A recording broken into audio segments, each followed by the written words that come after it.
Bonjour à toutes et tous, je suis très contente de vous retrouver pour un nouveau tutoriel de l'accent créatif. On est déjà au mois de février, ça va vite.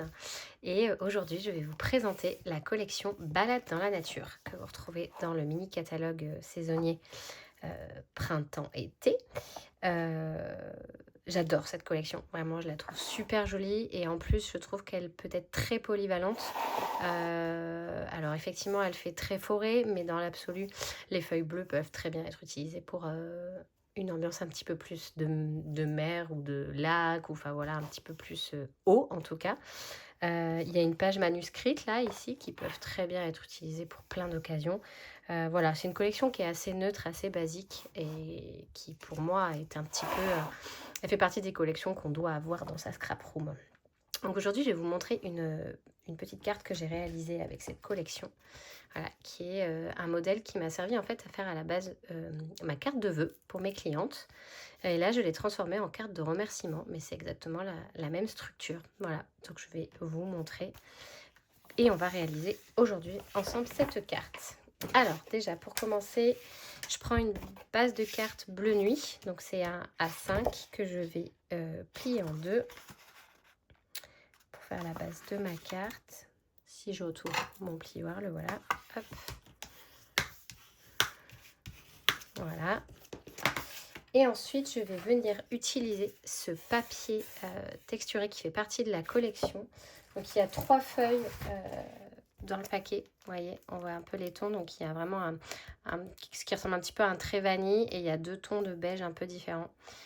C'est très joli comme papier. Et on dirait qu'il est un petit peu froissé ou qu'il a un petit peu comme des filaments. Il est vraiment très beau, j'aime beaucoup. Voilà, donc celui-là, je l'ai découpé, il fait 10,2 par 14,6. Donc pour laisser une petite bordure à la carte. Donc je viens le coller sur ma base de carte.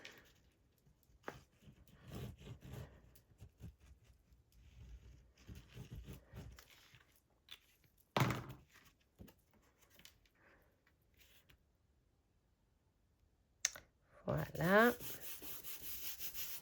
Je le centre. Hop. Voilà. Et ensuite, je suis venue découper un rectangle dans du papier imprimé. Donc après, vous choisissez la face que vous voulez.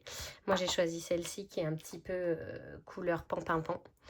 Et je vais venir faire une découpe. Donc ça, c'est les poinçons qui sont associés à la collection. Et le set de tampons. Je vous montre les deux à côté. Donc ce poinçon, normalement, découpe ce tampon. Sauf que là, je vais venir découper mon papier pour faire comme une sorte un petit peu d'empreinte. Donc, je prends ma machine de découpe. Voilà, donc on centre à peu près le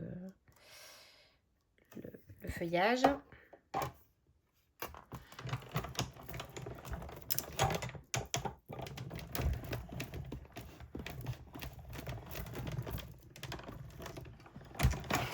Voilà.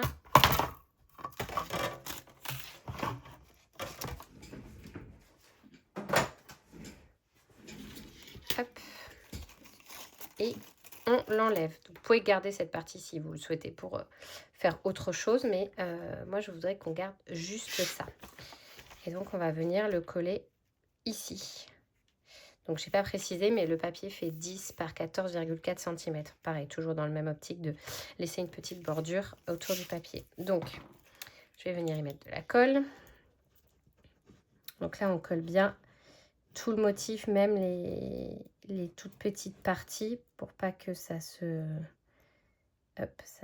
soulève et que ça se déchire. On est sur des, il y en a qui sont quand même assez fines là. Hop, donc on met bien de la colle partout. Voilà. Bon. Hop. Un petit peu débordé, j'enlève l'excédent. Et on vient centrer. Hop, hop. Et normalement, c'est bon. Si j'ai bien mis de la colle partout. devrait être pas trop mal. Voilà.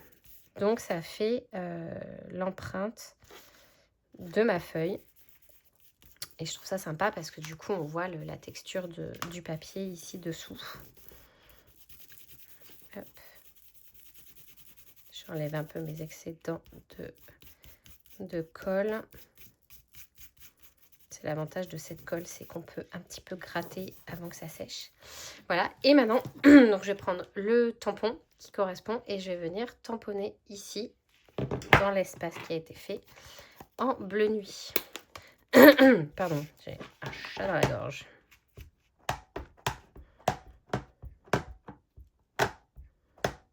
Hop, donc on met bien de l'encre sur tout le motif, que ce soit bien ancré, parce que comme le papier il est texturé,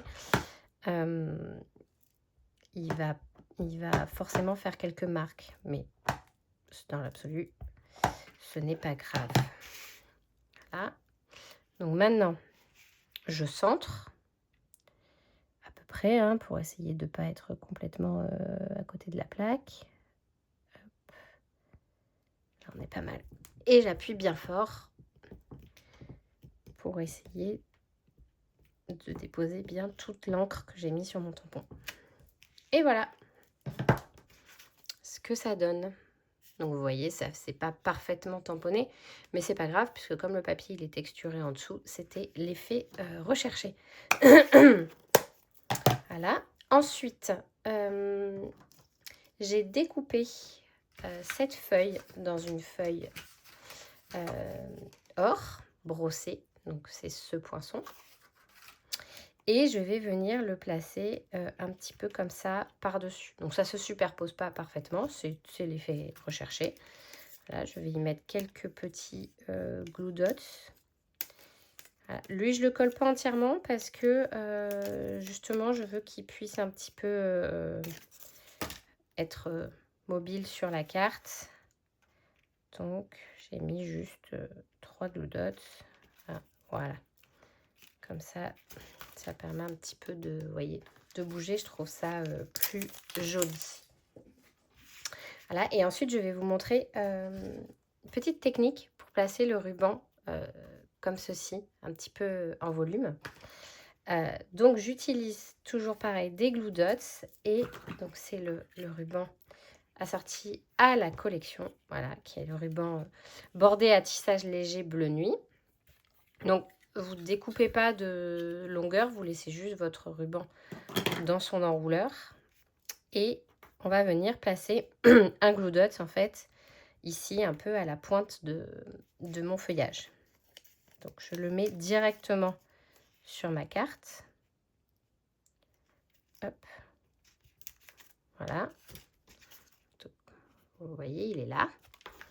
Et je viens, hop, pincer ici mon ruban. Donc, comme le ruban est fin, il s'accroche plutôt bien. Et après, je vais venir faire des petites vagues. Donc, à chaque fois, je repasse par le centre.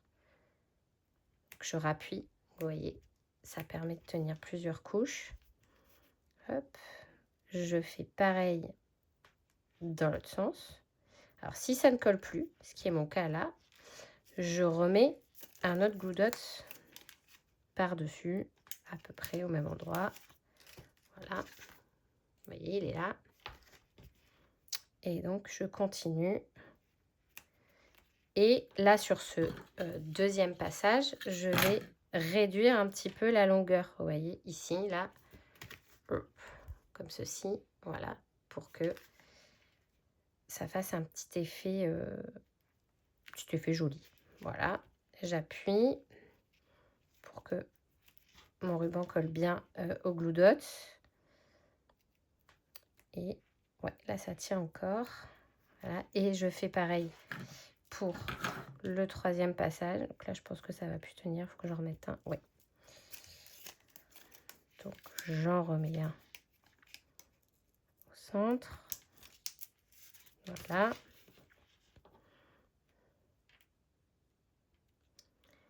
Et donc, maintenant, je vais venir... Je vais pouvoir découper mon ruban. Ici, pour finir la boucle. Et voilà. Qu'il est un petit peu en volume, mais je vais venir y positionner le sentiment par-dessus, ce qui du coup va l'aplatir.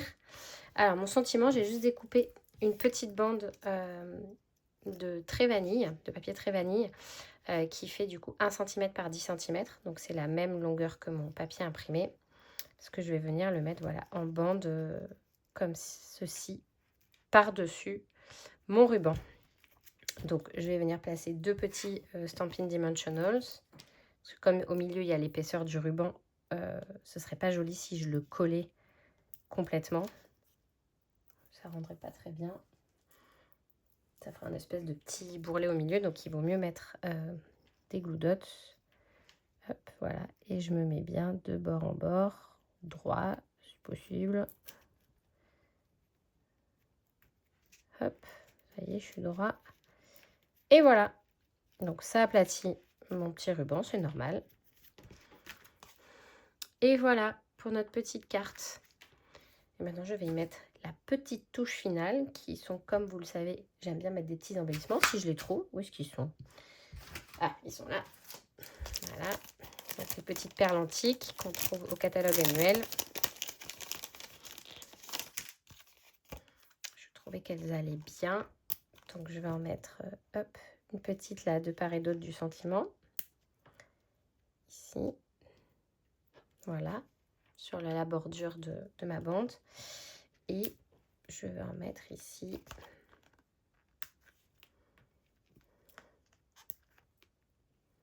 Et ici. Et voilà. Petite carte toute simple. Voilà, vous avez juste besoin de la collection. Vous pouvez la refaire exactement si vous avez d'autres tampons aussi et d'autres poinçons, du moment que vous avez un poinçon, un tampon qui rentre dans un poinçon. Ça fonctionne. Voilà. Et du coup, vous voyez ce que ça donne avec deux papiers de fond qui n'ont pas de phare. C'est la même feuille, mais du coup, pas coupée au même endroit. Donc, bah, ça vous fait 2 cartes différentes. Voilà, j'espère que ce petit tutoriel vous aura plu. Je vous invite bien évidemment à passer commande auprès de votre démonstratrice pour obtenir les autres tutoriels de l'équipe. Je vous dis au mois prochain. Au revoir.